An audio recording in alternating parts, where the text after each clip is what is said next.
Жайықтың тірілгені, көктемде судың келгені дейді. Жайық деген жанды су, көзді қара, қанды су дейді. Көктем келді. Жайығымыз құлпырып, толған айдай толысып, ағыстар күшейіп, өзінің кемеліне келіп жатыр. Алдыңғы жылдар сіздер білсеңіздер, мына жердегі су, ана жердегі бетондарға соғып тұрды. Ағыс қатты болды алдыңғы жылдары. Биыл енді қорқатын түгі жоқ. Орскіде, Оренбургте уже жайықтың деңгейі, судың ағысы түсіп кетіп жатыр. Сол себепті байбалам салудың қажеті жоқ, бірақ әлде де келеді су. Алдыңғы жылдағыдай болмайды. Міне, ана жерге соғып тұрды.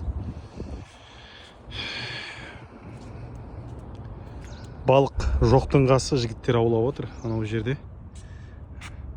аз мұз шығарып отыр. Биыл балық аз. Су қанша келсе де. Өйткені теңіз бен жайықтың екеуінің сағасы, екеуі шыға берісте, қосылатын жерінде шыға берісте тақырдала болып қалған. Жайық қанша тасығанмен де Каспийді толтыра алмайды. Каспий қашып кеткен. Оны қуып жете алмайды. Сол себепті Каспийді толтырам дегенше көп жылдар керек. Жоғардан орекеңдер жыл сайын жіберіп тұрса, суларын әрине толады. Бәлкім алдыңғы жылдағыдай қылып. Бүгінгі жайықтың деңгейі осындай. Табиғат керемет. Жайық тірілді.